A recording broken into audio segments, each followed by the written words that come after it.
Welcome back, everyone, to Tallahassee, Florida, and our coverage of the mid-season Invitational, as we're just about set for our final game of the day, featuring North America's Team SoloMid versus Korea's SK Telecom T1. Well, TSM so far 1-1 today, SK Telecom 2-0 already. What are we looking for here? A couple of things out of TSM's first games. Lane swaps, not their best day. Yeah, I mean, I was flabbergasted that TSM did not lane swap against Fnatic. Even TSM was surprised that TSM didn't lane swap against Fnatic. I actually got a chance to talk to them before the SKT game and asked them why they didn't lane swap. They said, we don't know. We just forgot about it in the game. We absolutely should have lane swapped. So fair enough. All right, okay. Then. They had a very safe strategy when they played against Besiktas, and now they're against the favorites of the tournament, so they better bring their A game. Yep. Yeah, I mean, there's so many things. Like, there are so many checks and balances in this game for matchups that are like the one Darius was facing. Darius got counterpicked. Cassiopeia is a very aggressive counterpick, and her vulnerability is the jungler. That is your balance for these matchups where one of them can play very aggressively and try and punish the other matchup. I'm looking for a lot more from Santorin in this game, because even in their victory, he didn't have to make very many moves. Yeah, and I mean, matchup for matchup, you'd think, oh my god, this is the time where Faker gets to play Bjergsen. Mm-hmm. Yes. Yeah. It is, Jet. It is. You think that it is. But we're going to talk about the top lane right now. Only because the top lanes have been the deciding factor in so many of these games. Marin has played Rumble 2 times in a row now and absolutely dominated with it. Darius's Gnar blind pick was not good. If there's no lane swap in this game, I think a lane swap favors both teams here. So I am incredibly surprised if it doesn't happen. TSM wants a lane swap to dodge the laning phase from Darius. SKT wants a lane swap so they got bottom lane dragon control. I think the problem is that when they come out of the lane swaps, SKT has shown a much quicker pace for the game than TSM is very comfortable with. So especially if TSM plays the way that they've been playing so far in the group stages, they're going to have a very, very rough game. Yeah, we'll see how it plays out. Mentioning the top lane and the mid lane, it is still a huge matchup, Bjergsen versus Faker. And actually, moments ago, the crowd right here, they sang happy birthday to Faker, as it is his birthday today. Very nice of them. I do think we have a little video of that. There we go. Don't know if we can hear it, though. Happy birthday, dear Faker. Happy birthday to you. We're in Paris as well. It's his birthday, and well. And it was Santorin's birthday a couple of days ago. You can doesn't really count, bundle them does it? together. It's close. There's Faker and Santorin is what people were saying a little bit during that song. Yeah, I mean, it's convenient for Faker that his birthday always falls during these mid-season tournaments we have. I think SKT is the big favorite coming into this one, but SKT is going to be looking to pull an upset. Yep, for TSM. Aha, you're calling for TSM. No, we touched on a lot of things already. I do want to get you to elaborate a little bit more about Santorin and his play in general, and Bengi, who we've seen being so dominating for SKT in his previous games as well. So I really do feel like Santorin can shine. We saw it before at IEM in San Jose, where he kind of locked up and played a sort of safe game similar to what we've seen so far. But he can make those early moves. And I think that Bengi is a very attackable jungler, especially in the pick spans. Rek'Sai and Nunu, the two very prominent junglers for him. If TSM go after one of those and maybe pick away one of the other ones. I specifically want to see Santorin play Sejuani. I want to see TSM ban Rek'Sai and take Sejuani whenever possible at this point. I think it just works better for TSM's control game and might throw SKT off a little bit of their early pressure, vision control, pick dragon game.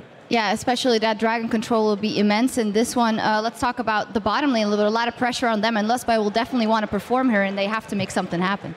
Yeah, I mean, Wild Turtle and Lustboy did terribly in their 2v2 lane phase, and Bang on Kalista almost solo carried SKT through the beginning of that game. This is a matchup where both AD carries can play Kalista, so that's another one of those priority picks right here. SKT with the blue side would be willing to first pick Kalista. I'm going to go out on a limb and say it will be banned.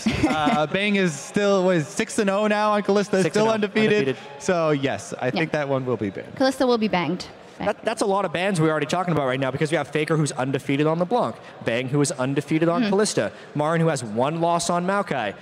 Rek'Sai is another thing that one might want to be banned. You're running out of options very quickly against this team. Yeah, absolutely. And it was the same thing I was asking Bjergsen. You guys got caught off guard by Fnatic, but SKT doesn't seem like the kind of team that even has to pull out anything weird, because just systematically they are a much better team than TSM. Well, they're a very versatile team. Right? So, quote unquote weird. Yeah. They can use so many different champions and strategies. Well, we'll see what will happen. And as we send it over to our casters to get us into the game, Faker shows some respect for the North American mid laners. 저는 일단 해외 대회를 좀 최근에 많이 챙겨봤는데 제 생각에는 북미 선수들이 미드 라이너의 기량이 좀 뛰어난 것 같고 나머지 중국이나 유럽은 한국이랑 비슷한 수준인 것 같은데 제 생각에 한국 미드 라이너보다 좀 북미 미드 라이너가 메카닉적으로 뛰어난 것 같아요. All right, guys, Doamonte, Chris from Deficio back at the caster desk, and it is time, the moment we've all been waiting for, TSM versus SK Telecom, and let's take a look at the player lineups on the blue side. Of course, is going to be SK Telecom, Marin, Bengi, Faker, Bang, and Wolf, and of course, Koma, their coach. Yeah, and on the red side, we have Team SoloMid, of course, Dyrus, he's gonna be in the top lane. We have two Danish guys, obviously, Santorin in the jungle, Bjergsen in the mid lane, Wild Turtle as the AD carry, Lustboy on support, and Coach Loco Doco. I am so excited for this match, man. Monty's speechless. He just he can't grasp the incredible momentum of hype that has brought us to this point. It's going to be amazing. It's about to hit me, Doe. Once we get into picks and bans, that's really what I want to see here. And of course, SK Telecom, just looking at the Dragons, because that is going to be a lot of the story of this tournament. Very interesting that we do have a team that really values those first Dragons. I mean, we have, in the Champions playoffs, we saw that SK Telecom was taking the first Dragon 79% of the time. And of those first Dragons, if they got it, it was an 85% win rate for them. That's insane. That's actually crazy. But the interesting thing is that while TSM didn't have that many Dragons and didn't prioritize it, they still had a 67% win rate if they lost the first Dragon. So they were very good at coming back from that objective. Yeah, it's very often the lane swap, obviously coming from Team SoloMid, going to that top, like giving up first Dragon. I think that's super risky. I mean, Jab was talking about how Team SoloMid, they like to lane swap because they want to dodge around some of these lanes they have with Dyrus being camped in a one-on-one.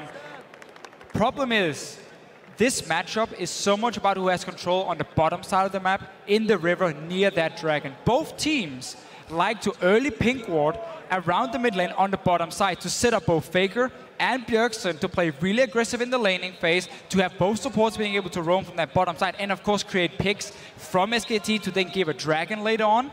So we're gonna see two teams here fighting for this river control. Problem is for Team SoloMid, if they swap top lane, they give up that edge early on at least. That's right. Well, here we go, guys. Picks and bans. SKT versus TSM. And there's a ban, of course. Banning out Dyrus seems to kind of be the order of business, but there's a ban thrown at Marin.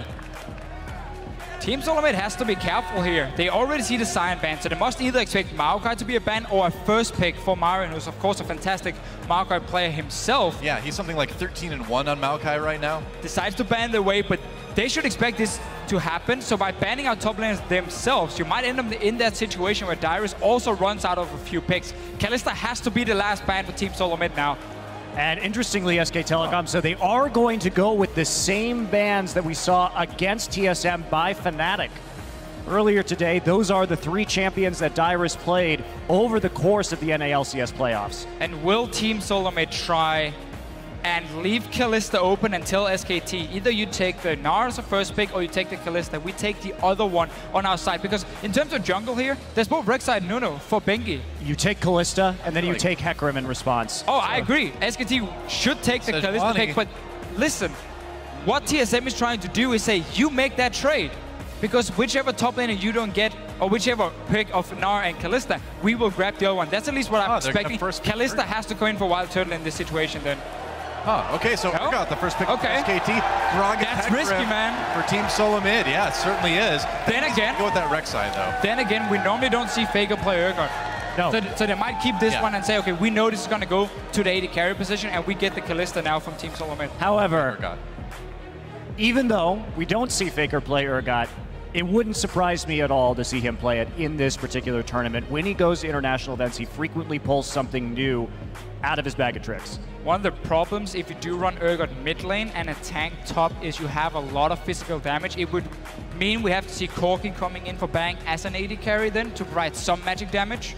And we're going to see if they do lock in Gnar, at least Team SoloMid would say, okay, if it's going to be Urgot mid lane, Corgi would be the expected AD carry for them. But TSM here clearly very happy with this start. They got Hecarim for Darius and of course Santorin and Gragas, where he can be very effective in the early game. The problem with playing Hecarim into Urgot is if you play Urgot properly, it's nearly impossible to get a good teleport flank off because he will just get swapped out the instant that he tries to hit your team from the side, and he'll lose all of his speed and all of his damage. We've seen SKT handle a Hecarim really well in the past. Hecarim is also one of these champions who rely on being able to like one-shot an AD carry. You won't do that against an Urgot building a Frozen Heart, having that shield as well. So he's able to stay alive against the Hecarim, meaning there's going to be less targets for Darius to one-shot. But I like the way this pick and ban phase has been going. At first with SKT that's taking Urgot first pick. Team SoloMid knowing, okay, we don't have to pick Kalista then in first rotation. That was pretty smart from them. And this lane, Kalista Thresh, is just so strong overall. The fantastic gank pressure you have in that lane 2v2. Late game as well, when you can throw in that Thresh here. You just have so many ways of playing around with these two champions. It's also worth noting that Bengi is up until this point professionally undefeated on Rek'Sai, 5-0 record so far. So it's been a very effective pick for him. Looks like it will be Kalista Thresh locked in for TSM, a pretty devastating bot lane for Wild Turtle and Lustboy. And what are the final two picks going to be for SK Telecom? Hovering over that Alistar right now, and we've seen SKT do this in the past, pulling back, just playing ultra tanky, and it's worked really well for them so far in Korea. And we often see Urgot Alistar as a lane. That does tell me we will get a different mid lane pick for Faker, not the Urgot for him. Yeah, obviously need some AP. Azir and Cassiopeia will be the two obvious ones. Right. For Faker, he did show Azir already today. Cassiopeia goes for it himself. Obviously a blind pick for him, and what can Bjergsen pick into it in this situation? This is really kind of ideal for him, you know, being able to pick whatever you want that you think will work best against Faker's Cassiopeia. Yeah, I quite like Azir into Cassiopeia as a lane matchup if Bjergsen wants to play it. Obviously very skill focused in there, but I will give the edge to Azir because of the fact he can outrange the Cassiopeia. And he has that all-in potential with the ulti as well. You gotta be careful though, because you know Faker's gonna run that Ignite. He doesn't know that Cleanse is a summoner's spell, I'm pretty sure. Very true. Well, he will be the target though in team fights. I mean, you're not gonna dive the Urgot if you're the Hecarim. It's gonna be straight at Faker every single time. That's another thing to keep the Hecarim from coming in though, you know? That's very true. That's very true. So Ziggs, I might see him take that a little bit safer. I've been playing quite a...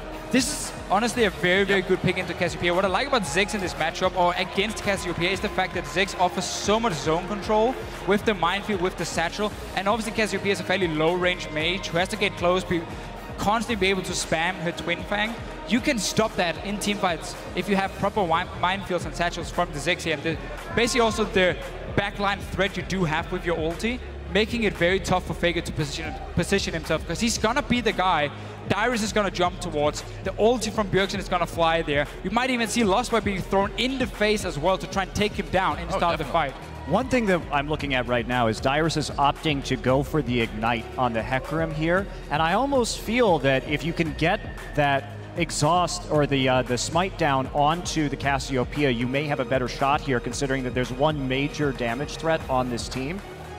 It seems a bit dangerous too, you know, for having no flash, no way to really escape things. And we've seen a lot of other League players liking to spend their summers at Camp Dyrus, so we'll see if that continues. I'm normally a very big fan of Ignite Hecarim because I feel like you can do a lot more in the early game and in terms of the mid game. However, in this case, Smite would have been super effective for himself. Also in terms of the late game scaling on Hecarim with that Cinderhole. And if we're going to see the lane swap as well. Now, TSM probably won't be looking to lane swap here. I don't think we'll see a lane swap simply because I don't like Urgot in lane swaps, and I see very few teams ever opt to do that. Normally when they run like Alistar or Urgot together, they just sit and farm, get the tier on Urgot, then they start being a bit of a bully, and then they take standard lanes instead of swapping the Urgot around. All right, and of course, tweet at us who you think is going to win. Hashtag SKT win or hashtag TSM win. It is time, guys, to get into the game. Welcome to Summoner's Rift. SK Telecom T1 versus Team SoloMid. Our final game here in day one of the mid-season invitational. Yeah, and as keep talking about the two top laners, Marin and Dyrus here. Obviously, Gnar has a pretty good laning phase against the Hecarim, and therefore there's one little thing you can do with the Hecarim, you just start Flask, no potions, you do a camp at level 1, and then you go back to base and you buy a cloth armor. That's going to help you a lot in the early stages of this lane. You will also get that level 2, and you can go pretty aggressive and trade with your Ignite. It's something a lot of Western Hecarim players like to do. Very cool. Can also TP right back to lane if he wants to. Meanwhile, a fairly safe level 1 from both sides here. 30 seconds until Yeah, looks like a pretty standard fan. Iris taking a look at the Krugs up on the top side. Hey man, for these teams, there are no standard fans. The best, right? All right, they don't agree apparently. I tried. Bengi, a little bit interesting position on the side, but doesn't look like we're going to see anything too interesting out of this level 1. No one grouping up, and Wild Turtle and Lustboy looking to take that Gromp and start pushing in very aggressively early on with the Kalista. Yeah, Kalista into Urgot is a pretty good lane for Kalista herself. Not one where she will necessarily completely destroy the Urgot, but the fact that if you get a few spears down, you can take some very easy trades and you can dodge around that E of the Urgot fairly easily with your jumps as well. So Turtle and Lostboy definitely looking to play aggressive in the lane. And I like the fact that pick a strong 2v2 lane, because we just talked about this before we even went into champs, like how control of the bottom side of the map is so important for both teams. SKT wants to control so they can create picks around it and take a dragon for it. And Team SoloMid obviously wants it because they never really seem to gank for Dyrus himself, and they want to stop SKT from getting these early dragons and roll towards number 5, which is a thing they've used so often in Korea to win games. Very true. Bang and Wolf going to have to play back right here after the Gromp is taken by Team SoloMid. Faker and Bjergsen Wow. playing pretty aggressively. And, you know, as we saw earlier today from the Besiktas game, Faker plays pretty much at 1 speed, and that is extremely aggressive in lane. It does make him vulnerable to ganks, but got a lane swap coming in, it does sometimes get a little bit harder. Yeah, well, level 2.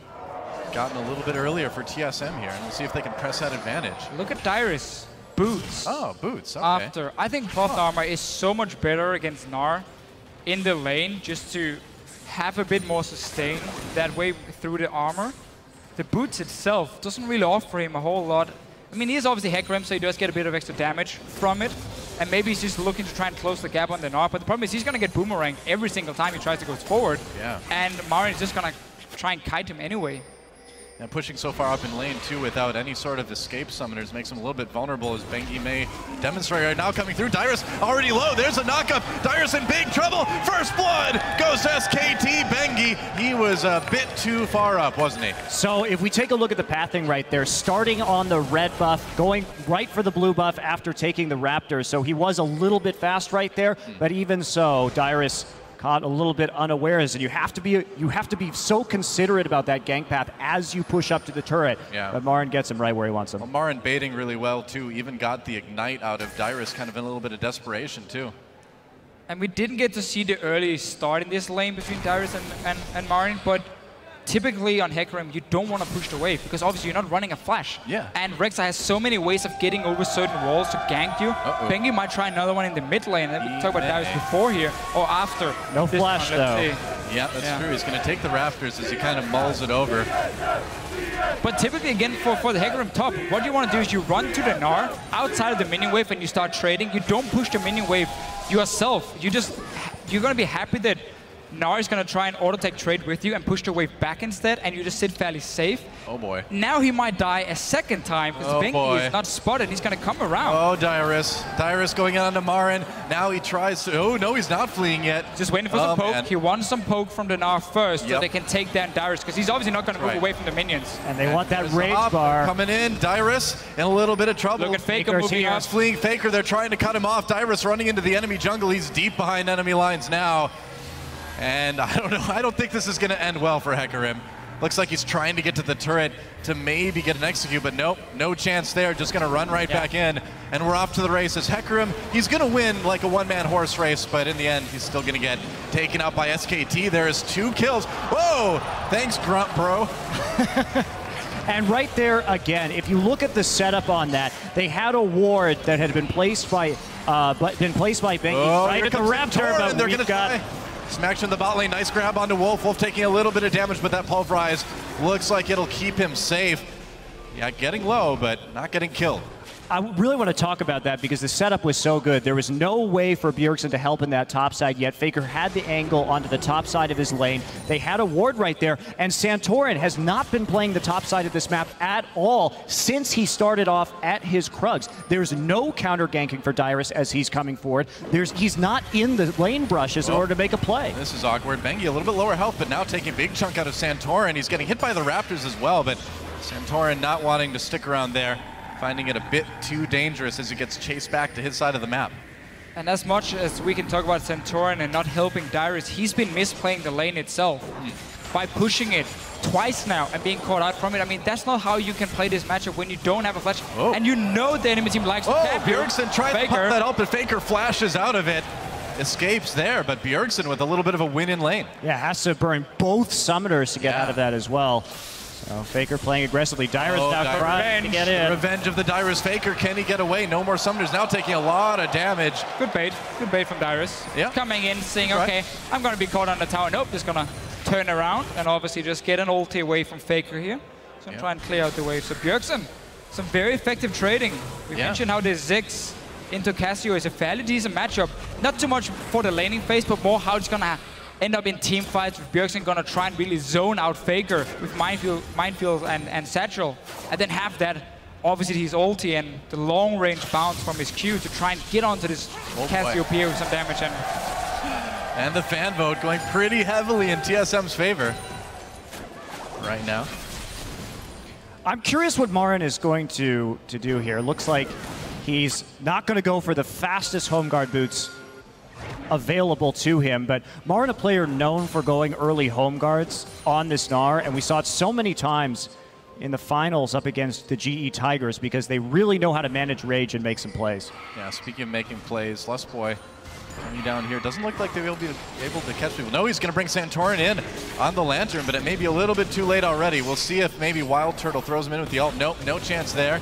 There's no ults yet. Oh, yeah, you're right. No ults yet. There's a very low chance that gank, I think, works, especially with how conservatively Bang and Wolf have been playing this, considering that they went for, of course, that tier first. You have to wait to stack that up. Well, that's what threw me off, man. I mean, because that kind of gank, you really kind of need some ults for that. Santorin. He's going to find Santorin right before the Dragon Pit. Looks like he's going to try to get over the wall. Not going to work, though. Oh, Chilling Smite. Santorin in a lot of trouble here. Lustboy. Denied! Headbutting him back out of the Lantern. Wow. Twice, man. First, Bengi moves in front of the body slam to stop him getting over the wall, and then Wolf just follow Lustboy up here. Sick. Headbutt him back.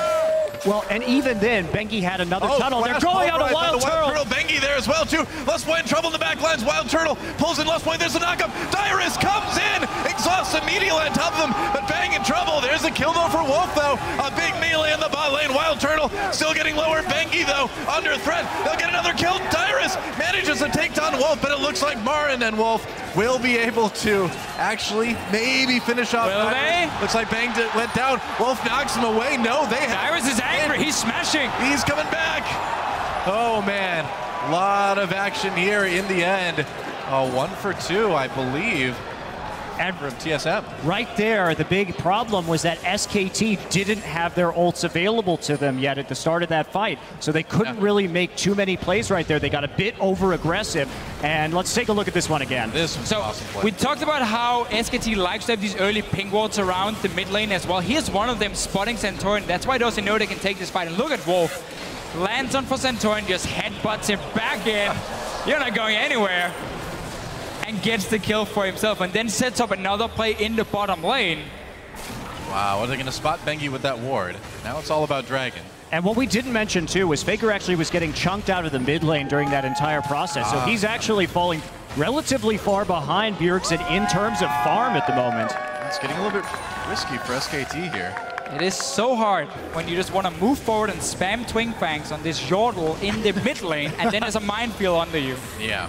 And it looks like Marin is going for the home guards into the Mallet build. So they're going to try and extend the laning phase right here. Kind of sad we didn't get to talk about this before because the fight broke out, but this something we see quite a lot from someone like Koro from EDG in this Hecarim Gnar matchup.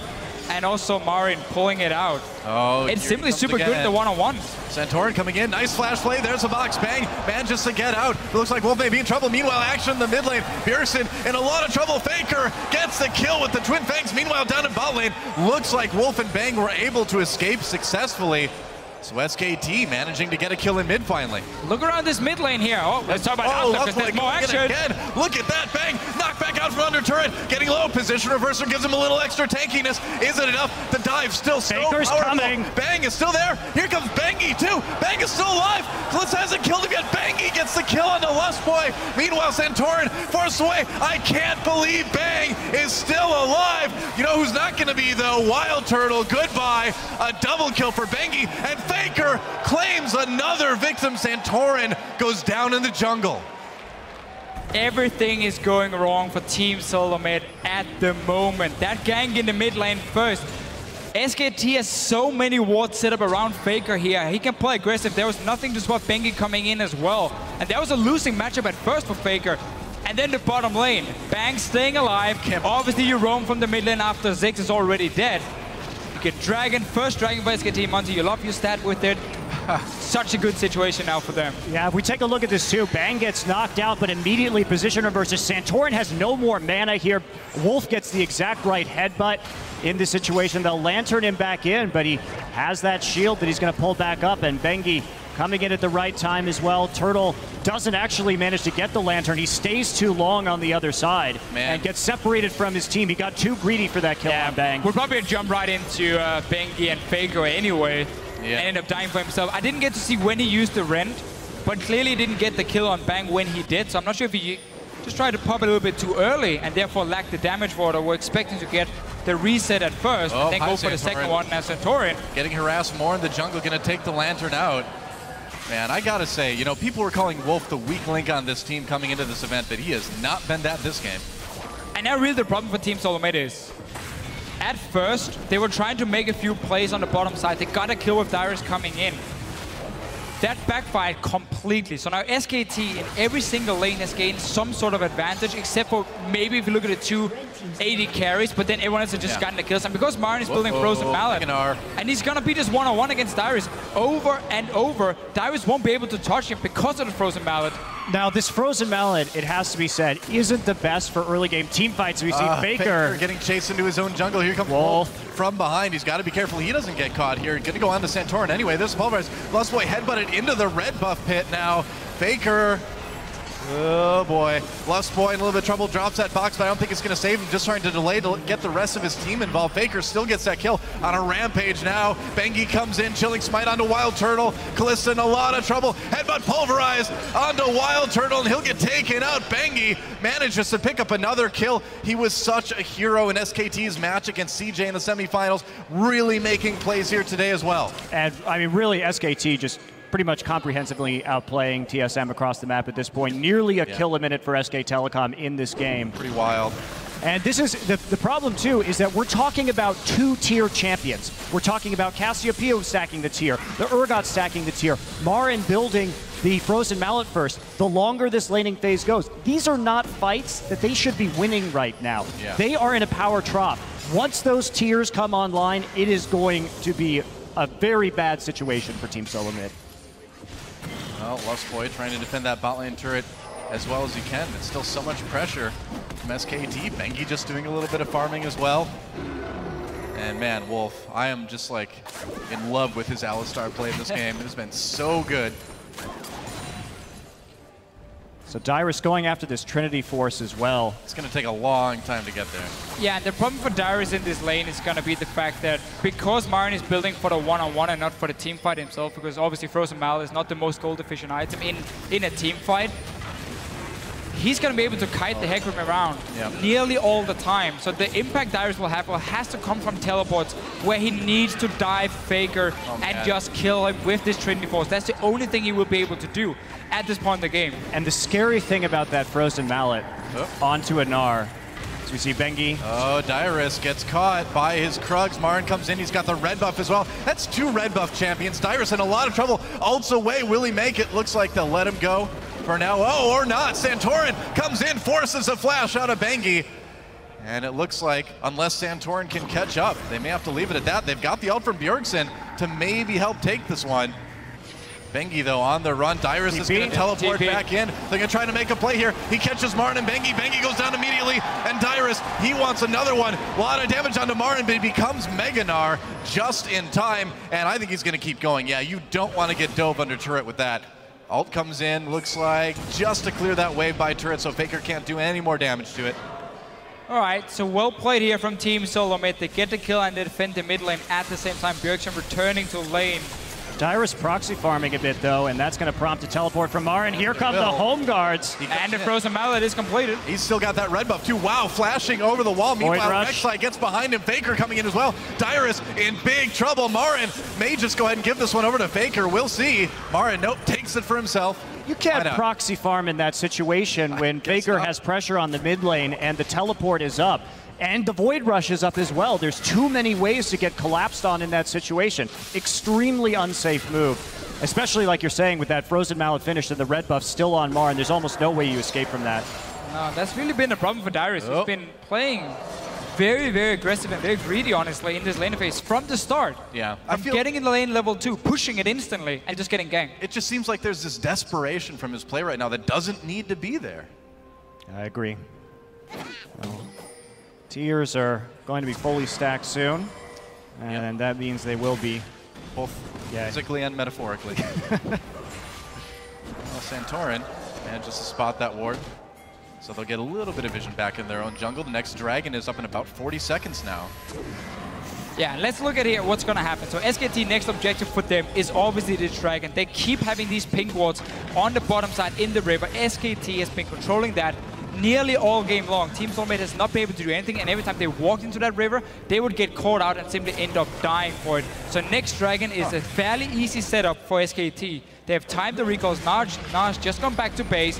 Bang gets a bot tower for himself and mid tower, so they get so much extra gold as well. And this entire map is now open to even get the deep wards in around the blue buff of Team SoloMid, and you can just set it up perfectly. There's no TP for Dyrus, so he's out of this fight, and he's the only guy who can kill anyone in the backline of SKT at this point. Rest of Team SoloMid is looking more to like kite backwards with the Ziggs, try and control where Faker is moving, zone him out and poke him a little bit, and then maybe you turn around and go for a kill if someone drops low.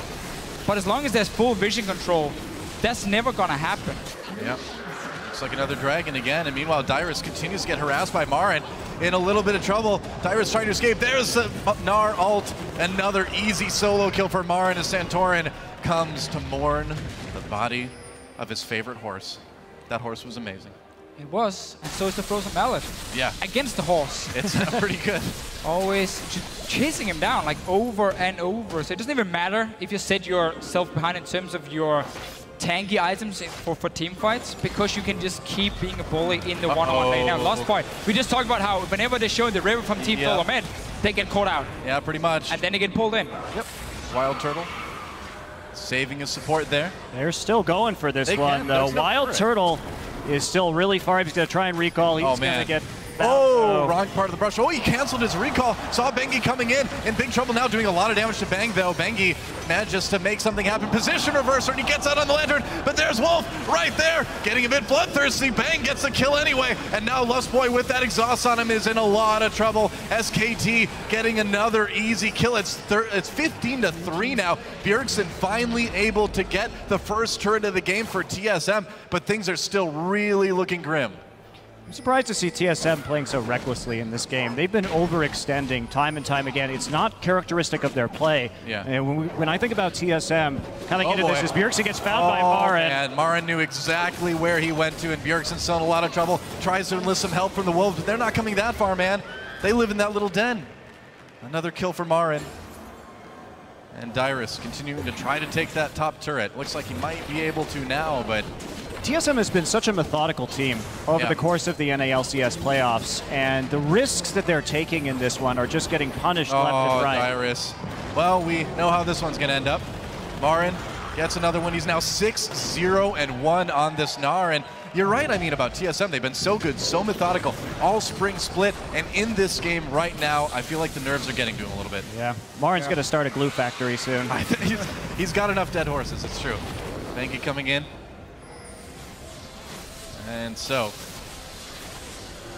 more pressure from SK Telecom.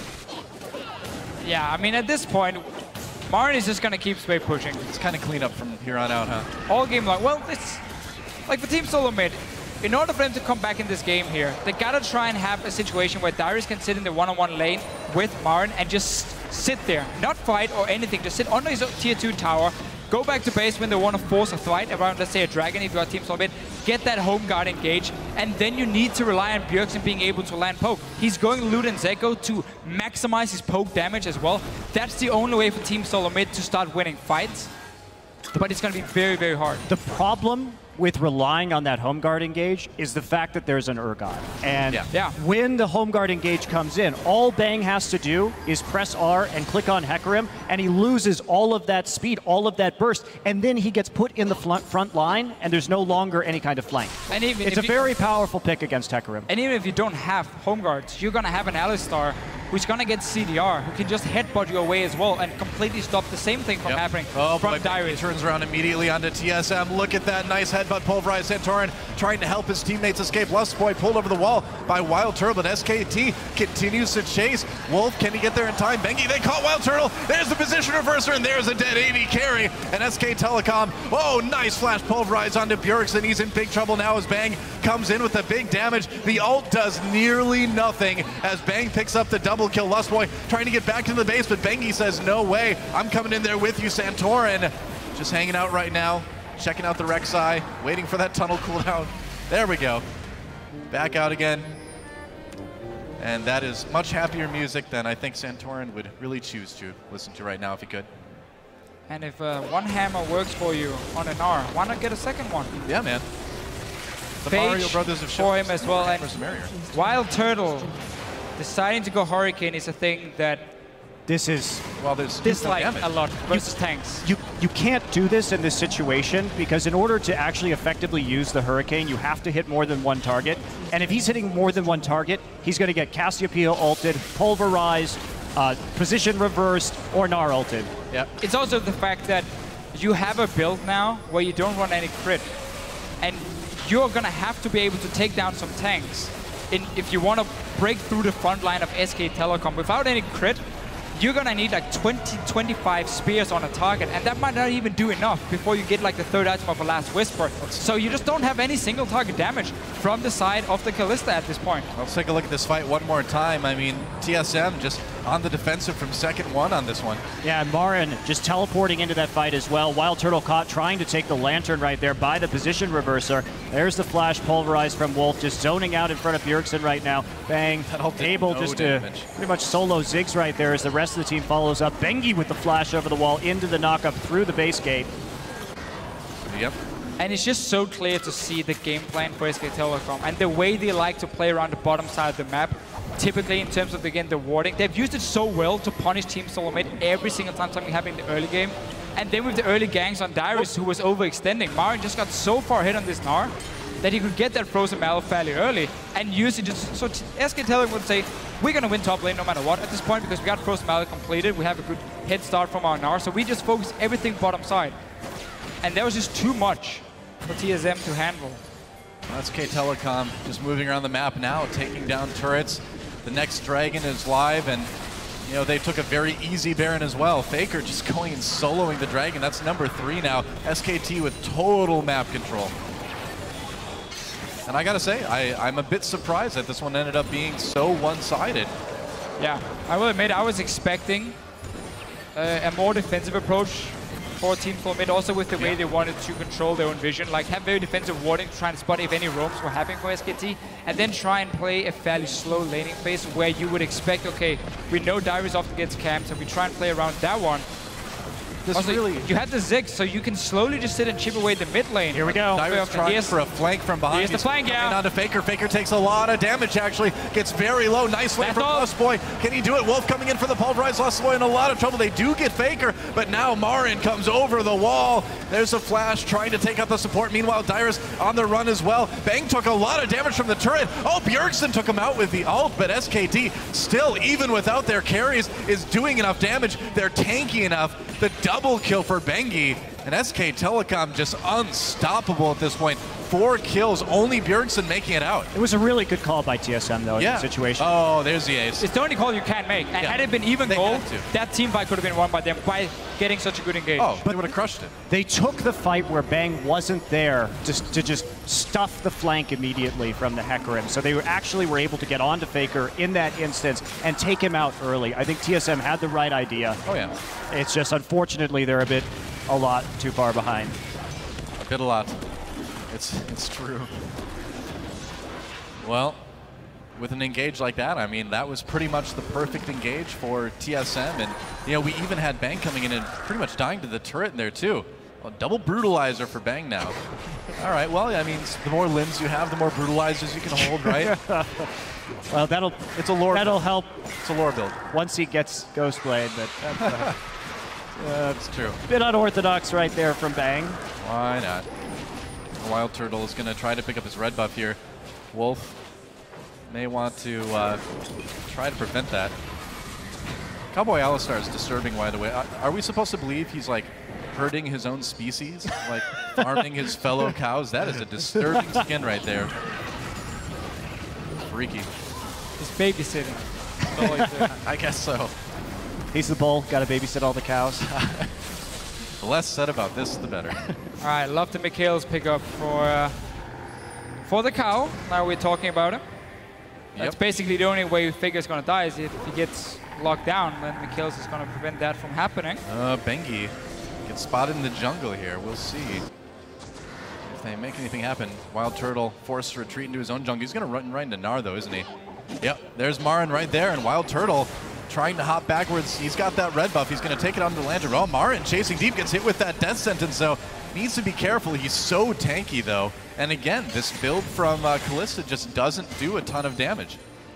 Very unfair situation also for Wild Turtle, being as Team SoloMid is so far behind. Yeah. Obviously, I mean, as an AD carry right here, you feel very, very useless against so many tanks. Yeah, look at Bang. For himself. Jeez. He will have a little bit of extra wave clear with the Hurricane, but that's about it for him, honestly. And you already have the Ziggs, so that shouldn't be your priority for Team SoloMid.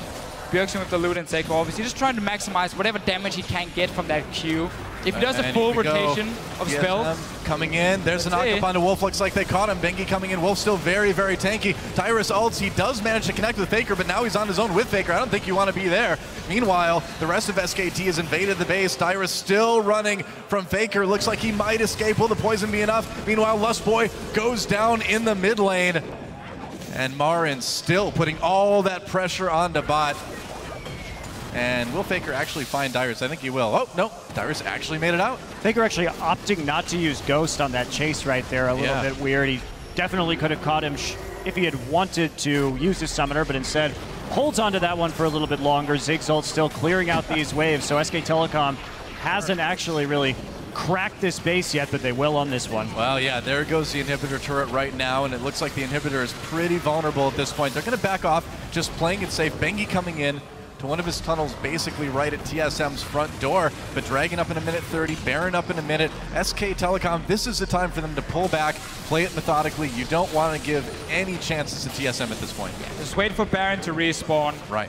Play around it once again. You had such a good pink ward setup before near it, and then you warded up the jungle of Team SoloMid. Now chilling smite onto Dyrus. They're going to try to slow him down. Marin about to go Mega Gnar as well, too. Not a lot of members of TSM there. Lustboy could come in to help with the lantern. Nope, everybody from TSM coming down to support that. But again, it's just chunking people out. It's just keeping them back and trying to help keep control of the map to easily go back and take a Baron or a Dragon a little bit later. Always keep every single minion wave pushed up. Yep.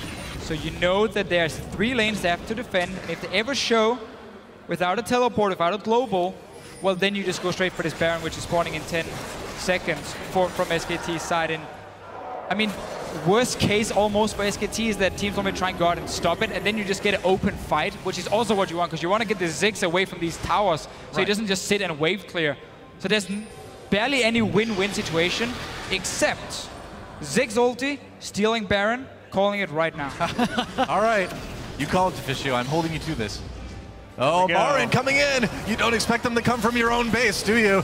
Bengi in a little bit of trouble, or Bjergsen rather. Marin, look at how tanky he is, just kind of 1v4ing at this point. Bjergsen getting so low, out of the fight already. Marin still chasing. He's about to go Meganar. Bjergsen dodges the building, and Marin ults in for the kill. Bang comes in. There's just nothing that TSM can do against SK Telecom. There goes the inhibitor, and SKT, they want to try to get the win here. Will they be able to do it without one carry on TSM? Looks like it might be easy. There goes the first Nexus turret. TSM, perhaps a desperation fight, or will they just let the base go down? Dyrus trying to swing around the outside here, but second Nexus turret gets taken down. Now the Nexus being taken out as well, and SK Telecom with a dominating victory over Team SoloMid. GG. And this was really the playstyle SK Telecom has used back in Korea so effectively. Yeah, same exact game plan. Complete control of the bottom side map from the get-go of this game here. Marin gets a good start in his own laning phase, starts winning one-on-one, plays super aggressive on the Gnar, and you just focus the other 4 members. Whenever Team SoloMid try to make a play, they would always be spotted at first, and there would always be a response from SKT.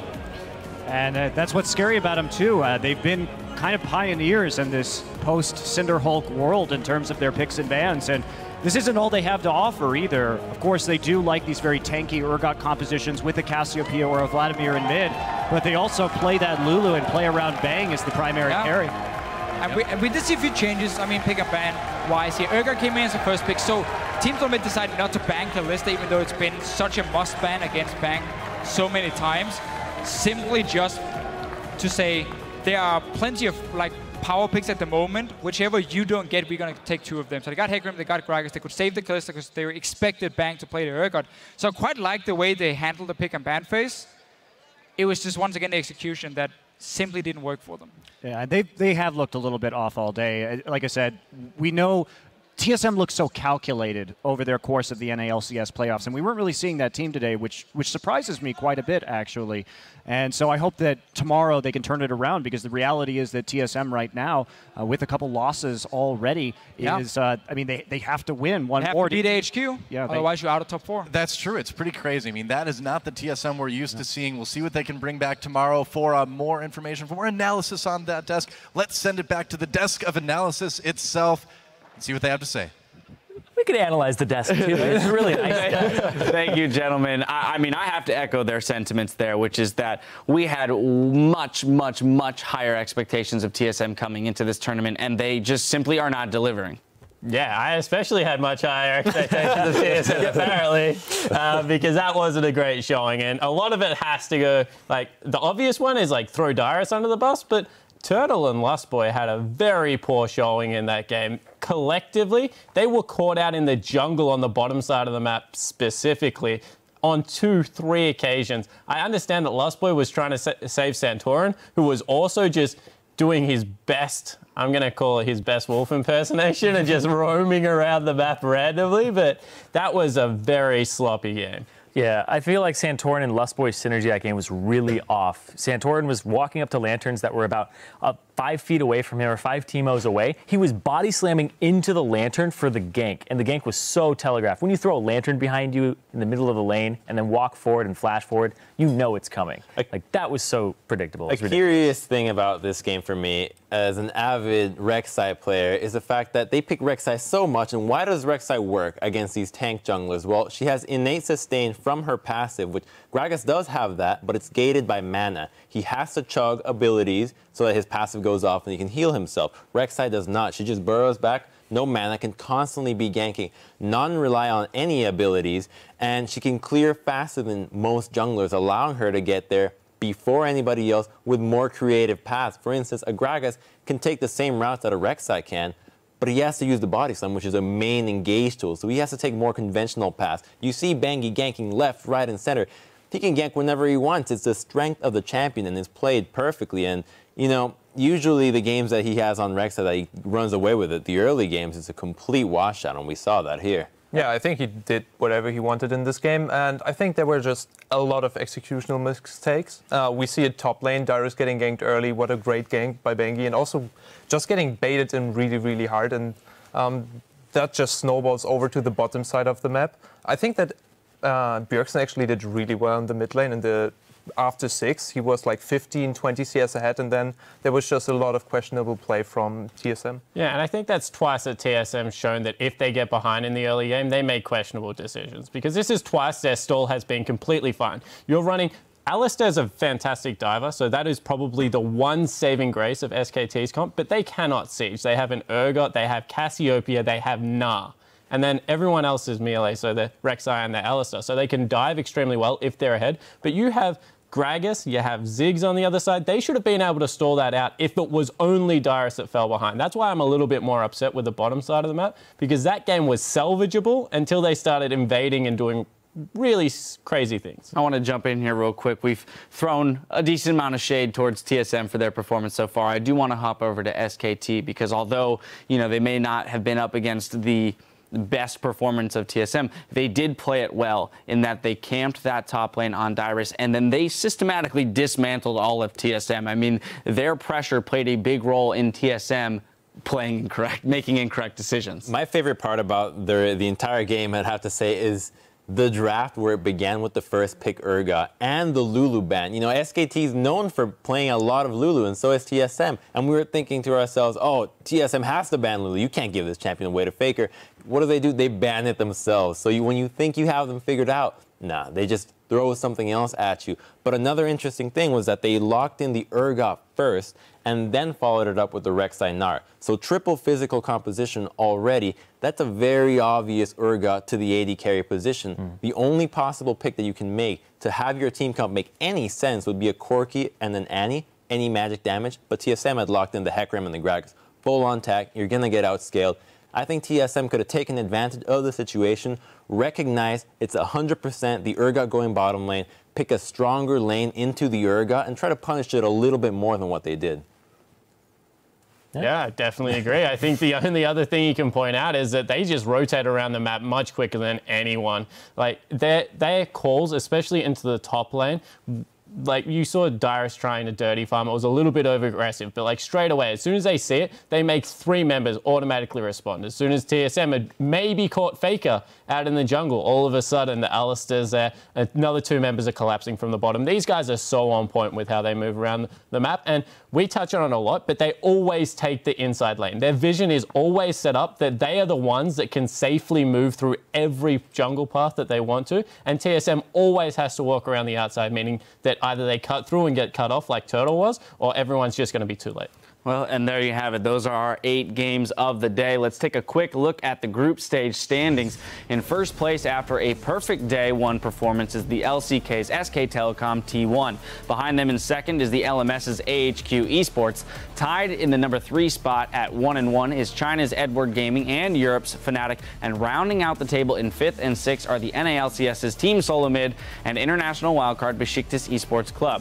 So, gentlemen, I mean, this was not what we had expected. If you had asked us to, detail what the standings at the end of the day would be, it wasn't this.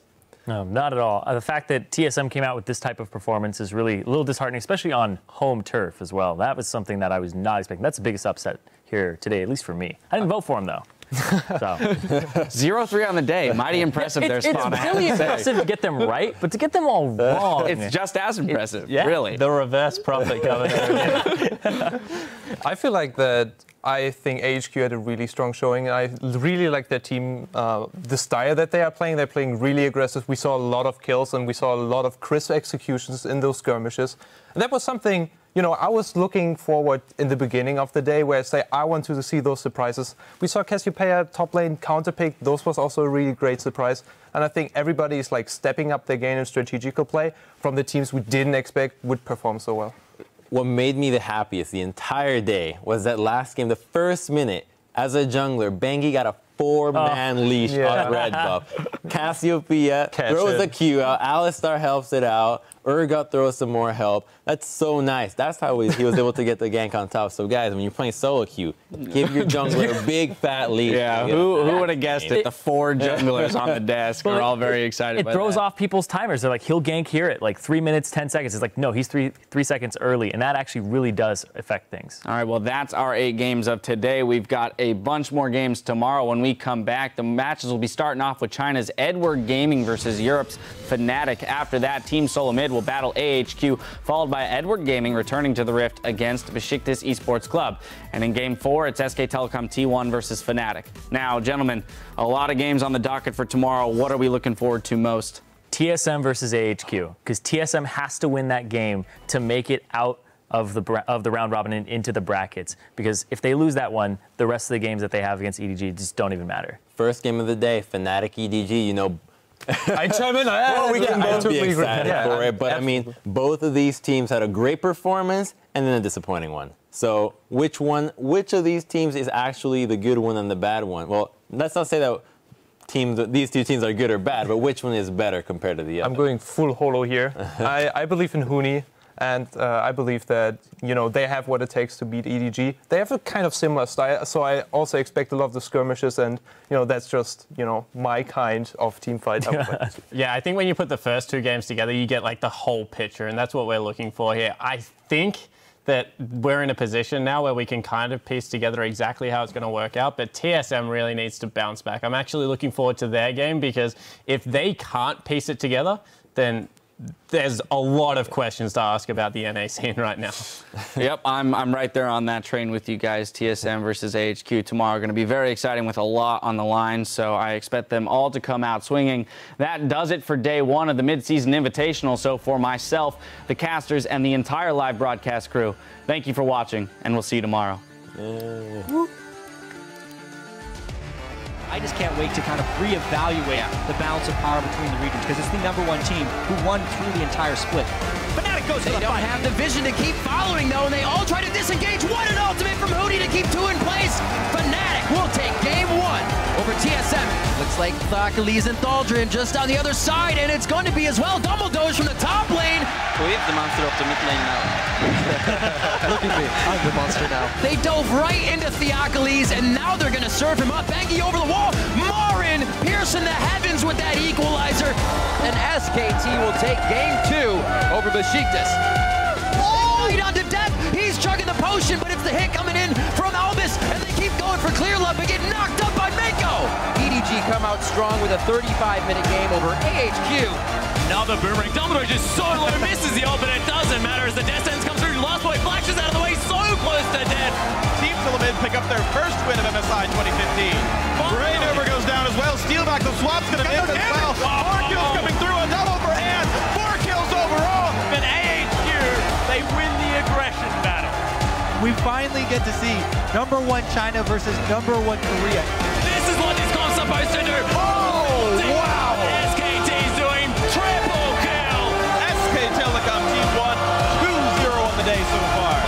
Tries to make something happen as well. Westor comes in, another gold card lands. Will it be another kill? Oh, not quite. AHQ is going to end the day 2-1. Not going to work, though. Oh, Chilling Spikes and Torn in a lot of trouble here. Headbutting it back out of the lantern. Wow. Still alive. Cliss hasn't killed him yet. Bangy gets the kill on the left boy. Meanwhile, Santorin forced away. I can't believe Bang is still alive. SK Telecom with a dominating victory over Team SoloMid. GG.